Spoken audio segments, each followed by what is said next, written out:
আমি আরতি মজুমদার। আমি কসবাতে থাকি। আমি একজন রন্ধনপ্রিয় মানুষ। আমি রান্না করতে খুব ভালোবাসি। সেই ভালোবাসা থেকে শ্রীমতীর দরবার আয়োজিত জুটিতে জুটিতে হাতাখুন্তির লড়াই প্রতিযোগিতায় আমি একজন প্রতিযোগী। আমার জুটি শ্রীমতী মুনমুন ঘোষ। আমাদের জুটির নাম্বার হলো 7। আমি রান্না করছি ওপার বাংলার ঢাকাই মাছ, আর আমার জুটি করছে এপার বাংলার শোভাবাজার রাজবাড়ির রুই কষা। জুটি নাম্বার 7-এর রান্না যদি আপনাদের ভালো লাগে তাহলে একটি লাইক, একটি কমেন্টস করবেন। আমার লিঙ্ক থাকছে শ্রীমতীর দরবার পেজে, আমার জুটিরও লিঙ্ক থাকছে। আপনাদের একটি লাইক, একটি কমেন্টস আমাদের বর্ষর সেরা রন্ধন পটীয়সী জুটি হতে সাহায্য করবে। নমস্কার।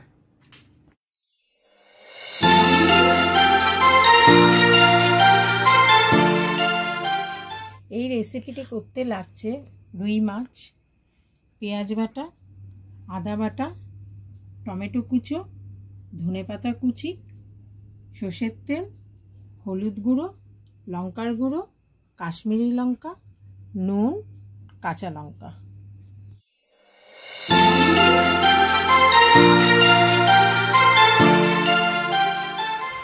গ্যাসটা আমার অফ করা আছে।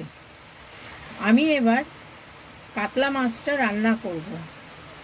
এই রান্নার রেসিপিটার নাম হলো ঢাকাই মাছ। এবার আমি কড়াইতে মাছগুলো দিলাম।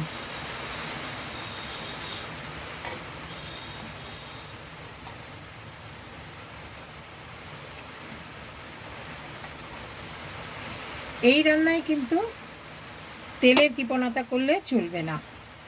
এই রান্নায় একটু বেশি পরিমাণে তেল লাগবে। তাহলে আমি প্রথমেই হাফ কাপের মতন পুরো তেল দিয়ে দিলাম।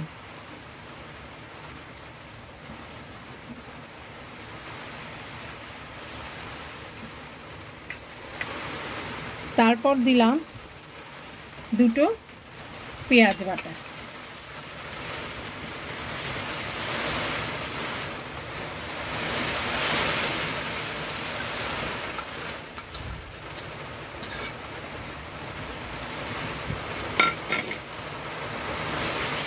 তারপর দিলাম ছোট চামচে 2 চামচ আদা বাটা।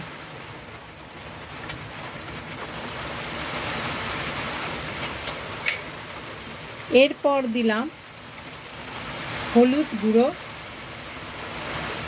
ছোট চামচে 2 চামচ।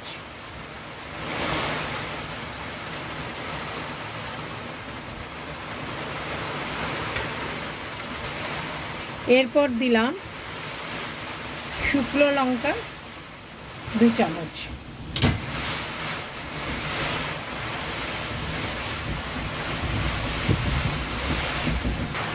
এবার দেবো 2 চামচ কাশ্মীরি লঙ্কা।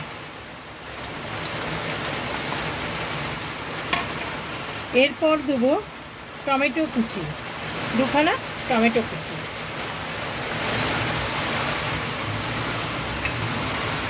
এরপর দেবো চেরা কাঁচা লঙ্কা। এটা যে যেমন ঝাল খেতে ভালোবাসে সেই হিসাবে দিতে পারে। আমি যেহেতু একটু ঝাল খেতে ভালোবাসি তাই আমি 4টে কাঁচা লঙ্কা দিয়েছি। এবার দেবো স্বাদ অনুসারে নুন।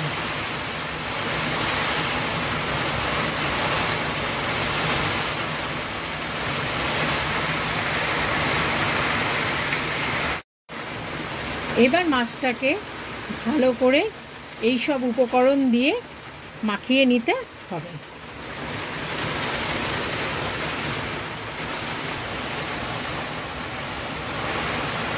শুধু এই মাছটা মেখে নিলে হবে না, এই মাছটা কিন্তু ভাজা ছাড়াও খেতে ভালো লাগবে। কোনো গন্ধও থাকবে না, কিচ্ছু থাকবে না। খুব সুস্বাদু এই মাছটা রান্না হবে।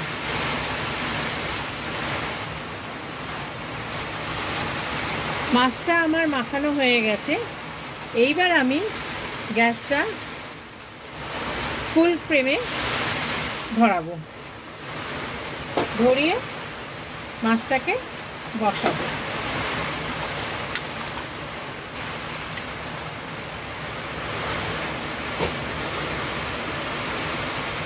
ফুল ফ্লেমে গ্যাসটাকে ধরিয়ে আমি মাছটাকে বসালাম, বসিয়ে 3 মিনিটের মতন মাছটাকে আমি হতে দিই। সেটা যেহেতু আমার মানে এর কাঁসারের ঢাকা নেই, সেই জন্য আমি একটু কাঁচের ঢাকা ব্যবহার করছি। 3 মিনিট আমি হাই লেভেলে মাছটাকে তৈরি করতে দিয়েছিলাম। এবার আমি মাছটাকে আস্তে আস্তে করে উল্টিয়ে দিচ্ছি। যেহেতু মাছটা কাঁচা মাছ, সেই জন্যে খুব সাবধানে এটাকে উল্টিয়ে দিতে হবে। উল্টিয়ে দিয়ে একদম লো ফ্লেমে 7-8 মিনিট কি 10 মিনিট মাছটাকে হতে দিতে হবে।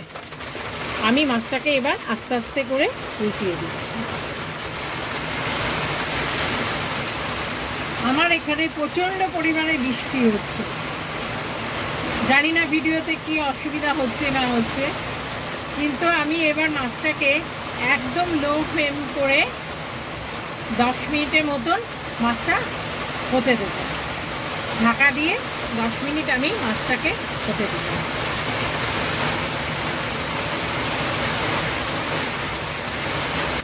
আমার কাছে যেহেতু এর কড়াইয়ের ঢাকনা নেই, তাই আমি কাচের ঢাকনা ইউজ করেছি। আর লো ফ্লেমে আমি 10 মিনিট মাছটা হতে দিয়েছিলাম, মাছটা হয়ে গেছে। আবার আমি উল্টিয়ে দিয়ে 5 মিনিট মাছটা হতে দেবো।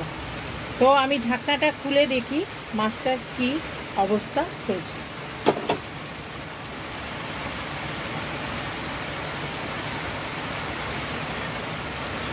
খুব সাবধানে মাছটা উল্টাতে হবে, কেননা যেহেতু এটা কাঁচা মাছ, এটা ভাজা হয়নি, একটু এদিক ওদিক হলে মাছটা ভেঙে যেতে পারে। তাই আমি উল্টিয়ে দেখলাম যে একটা পিঠ হয়ে গেছে। আবার আমি এটাকে 5 মিনিট হতে দিলাম।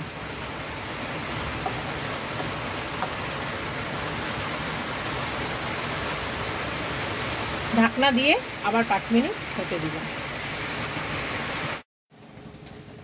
5 মিনিট আমি রান্নাটা হতে দিয়েছিলাম। এবার ঢাকনাটা খুলে দেখি মাছটার কি অবস্থা। ঢাকনাটা খুলে দেখলাম আমার সম্পূর্ণ মাছটা তৈরি হয়ে গেছে। এবার আমি বেশ কিছুটা এর উপরে ধনেপাতা কুচি দিয়ে দেবো।